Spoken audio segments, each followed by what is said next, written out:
Et si vous vous réveillez soudainement sur une île où seules les femmes vivent? Aimez la vidéo si vous voulez avoir de la chance comme cet homme si vous abonnez et activez la cloche, je l'apprécierai grandement. Asseyez-vous, détendez-vous et installez-vous confortablement parce qu'aujourd'hui je vais vous dire Rebel Islam est là. Rumeur dit qu'il existe une île mystérieuse dans le Pacifique Sud où toute la population est composée de femmes. Les gens l'appellent île Vierge. Beaucoup de gens essaient de trouver l'emplacement de l'île et qui ne le ferait pas. L'un d'eux est Mystère Som Wang, le protagoniste du film. Écoute un reportage sur Mystère Som qui a une fois de plus financé une grosse somme d'argent pour son expédition à la recherche de l'île Vierge. La nouvelle ajoute ensuite le mystère de l'île. Jusqu'à présent, une seule personne a jamais mis le pied sur l'île qu'un célèbre explorateur nommé l'un est autre que le père de Wang. Mais il n'est jamais revenu de l'île et n'a laissé aucun message pour le monde ou pour son fils. On dit qu'il était hypnotisé par les beautés de l'île. Il a donc décidé d'y rester définitivement. Wang est déterminé à retrouver son père. Wang décide de participer à l'expédition de Mystère Som et se dirige vers le rivage pour y monter à bord d'un navire. Il rencontre un ami, Yong-nu, qui prétend être un navigateur expert, mettant en place tout Wang et lui à bord du navire. Et juste au moment où il s'apprête à décoller, l'un des hommes de Mystère Som s'approche d'eux et leur remet un traceur GPS. Après un certain temps, les deux ont finalement atteint l'océan, ce qui a donné le coup d'envoi à leur aventure. Après 2 mois d'errance dans le néant, ils deviennent pessimistes et alors que les garçons se plaignent du GPS ne fonctionne pas, une volée d'oiseaux les survole. Cela indique qu'ils sont près d'une île et lorsqu'on passe à travers ces jumelles, il confirme la nouvelle et la partage avec son ami. Heureusement, les marées hautes ne permettent pas aux garçons d'accoster leur bateau. Ils sont donc obligés de nager jusqu'à la scène suivante. Lorsque les 2 amis se réveillent sur le rivage, ils remarquent une armée de femmes qui les entoure. Plus tard, la tournée a amené à leur camp pour un interrogatoire. Comme d'habitude, il devient trop confiant et essaie de parler aux femmes mais finit par se faire battre par un coup de bâton. À cause de l'incident, les garçons sont enfermés dans une cage en bois en guise de punition. Pendant ce temps, le chef des femmes, qu'il appelle Patriarche, s'approche des deux et commence à parler. Elle mentionne que seule une poignée de personnes ont pénétré dans leur îlot au cours des 500 dernières années. Mais toutes étaient des navigateurs expérimentés. Une fois les femmes hors de vue, Wang sort son couteau caché et complote avec lui pour s'échapper. À la tombée de la nuit, ils réussissent leur plan et finissent par sortir de prison. Après cela, Wang décide de vérifier la tribu pour trouver des indices pendant qu'il entreprend de trouver des moyens de s'échapper de l'île. Pendant que Wang arrive au village des femmes et entre dans l'un des cases, il s'avère que les femmes ont rempli la jungle de pièges. L'Orient, sans le savoir, tombe dans leur piège. Au début, il tombe dans un terrier de lapin en dessous, puis se fait transpercer par une flèche en bois dans le dos. Pendant ce temps, Muyang, une sœur innocente typique de la tribu des femmes, et sa sœur Mon entre dans la hutte dans laquelle Wang a fouiné étonnamment. La cabane est un lieu de baignade pour les insulaires et Muyang commence à se déshabiller et à se préparer pour son bain. Wang essaie de se faufiler hors de la pièce. Malheureusement, il se fait prendre par la sœur de la fille qui ne le laisse pas partir. La salle d'essai, le patriarche dit à Wang que s'évader de prison est un péché dans leur culture et qu'essayer d'attaquer le clan assure une punition mortelle. Juste à ce moment-là, un meurtrier battu arrive sur les lieux pour sauver son ami. Il menace le clan qu'il est un soldat entraîné qui connaît les techniques de combat, mais les femmes ne sont irritées que par ses mensonges et le battent à nouveau. Le clan pense qu'être vu par un homme quand ils sont ne les rend les parts. Conséquent, ils exigent d'exécuter Wan et son ami, mais avant de préparer les garçons pour leur finale, n'est-ce pas? Le patriarche est curieux de savoir pourquoi ils ont visité son île. Wan répond qu'il est à la recherche de son père qui est venu sur l'île il y a 10 ans à ça. Surprise, le patriarche révèle qu'elle a rencontré son père, qu'elle aussi le cherche. Elle mentionne que si jamais elle revoit son père, elle le tuera. Les femmes préparent le grill tandis que les garçons sont attachés et conservés séparément dans 2 barils géants. Les jeunes craignant qu'il ne soit mariné avant d'être rôti. Mais il est interrompu par un gémissement qui vient enfin d'affronter son pervers. Elle s'en prend à Wang pour l'avoir espionné et lui dit cela pour lever la malédiction d'être laide. Elle doit le tuer cependant juste au moment où il semble qu'elle soit sur le point de l'achever avec un couteau. Au lieu de le couper, elle ouvre sa corde avant de laisser les deux s'échapper. L'innocente Muyan affirme qu'elle déteste Wang, mais en même temps elle ne le fait pas. Elle ne veut pas qu'il meure.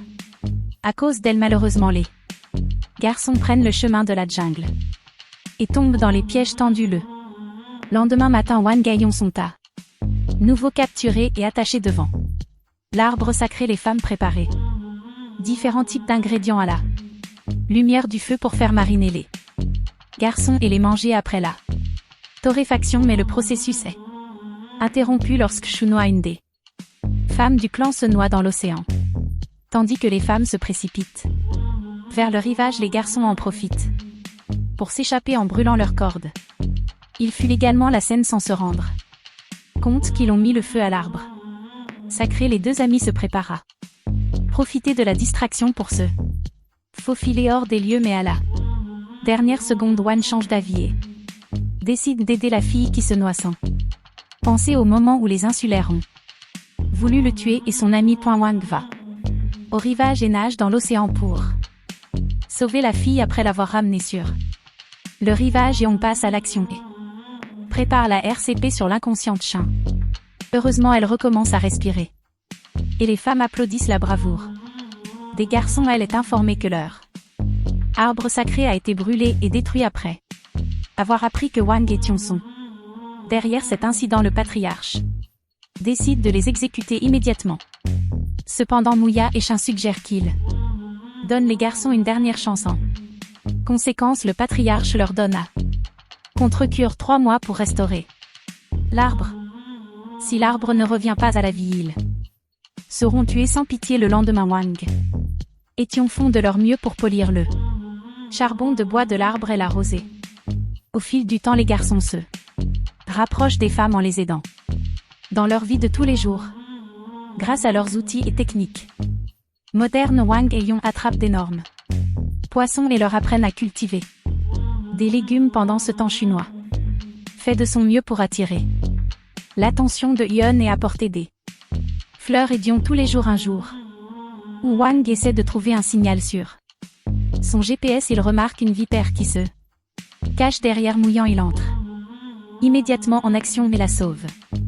Alors que les deux se couchent de manière romantique le jour suivant, Wang et Yon sont ravis de trouver l'arbre sacré qui pousse plus tard dans la nuit.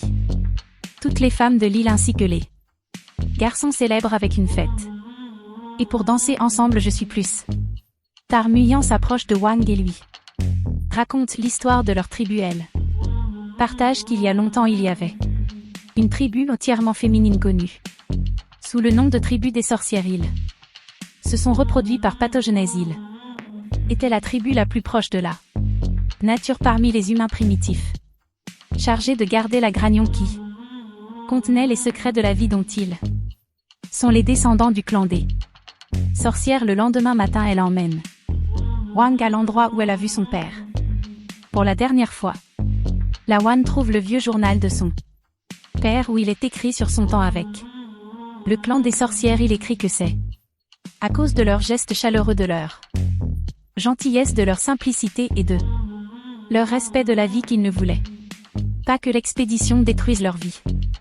Il n'a donc jamais rapporté en espérant que le clan et ses secrets de vie restent à l'écart de la cupidité des hommes modernes. Il conclut ensuite le sien des peignants son inquiétude pour Wan et espère que son fils comprendra les choix qu'il a fait dans la scène suivante. Wang réalise ce qu'il doit faire et détruit le traceur GPS, mais avant qu'il ne puisse s'éloigner, ils entendent un Bip provenant du GPS indiquant qu'il fonctionne toujours ailleurs. Mr. Song est informé de l'emplacement de l'île. Les garçons se précipitent alors vers le patriarche et l'avertissent de quitter l'île immédiatement.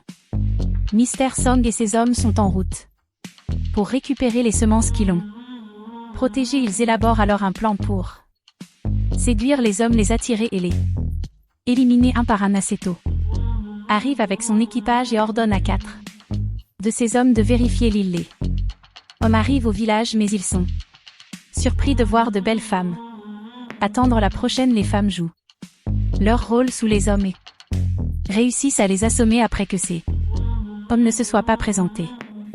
Mr. Song lui-même s'aventure dans l'île et commence son inspection. Il le salue à la porte et essaie de le convaincre que ce n'est pas l'île vierge qu'il recherchait, mais Mr. Song n'est pas idiot, alors il ordonne à ses hommes d'attacher les femmes avec les 2 garçons. Il menace alors le patriarche et lui demande le secret de la vie afin qu'il puisse devenir un mortel. Lorsqu'elle refuse, Mr. Song menace de tuer en conséquence. Les femmes guident à contre-cœur Mr. Song et ses hommes vers l'endroit où ils ont caché la graine, muyant cependant sur le chemin lorsque Chou Noir renverse un homme. Toute la tribu riposte. Pendant ce temps, Mr. Song s'échappe de l'endroit avec Vangal oblige à porter une bombe à retardement. Il menace alors de le faire exploser s'il ne révèle pas le secret du clan des sorcières lions. Mais les femmes arrivent sur les lieux et soumettent Mr. Cependant, pendant le processus, Mr. Song parvient à appuyer sur le bouton et active un 32e compte à rebours sur la bombe. Alors que le temps presse, Wang se rend compte qu'il doit faire le sacrifice ultime. Alors il court seul vers l'océan. En courant, Wang a beaucoup de pensées en tête. Après toutes les expériences qu'il a eues avec le clan des femmes, il comprend enfin que leur mission est de protéger l'équilibre entre la nature et la vie. Il comprend aussi le sacrifice que son père a fait en retour. Alors maintenant il doit faire ce même sacrifice pour protéger le clan. Bientôt la bombe explose dans la mer, voyant Mouillant hurler d'agonie tandis que les autres pleurent sur la perte de l'homme qui a fait le sacrifice ultime. Puis l'écran devient noir dans la scène post-générique. Là, pesé à montrer un réveil miraculeux car il semble que la magie de l'île l'ait ressuscité pour son sacrifice. Désintéressé donc. Si vous avez aimé, appuyez sur le bouton j'aime et partagez la vidéo avec vos amis. N'oubliez pas non plus de vous abonner pour plus de nouvelles ces vidéos intéressantes. Jusque là, regardez ces vidéos et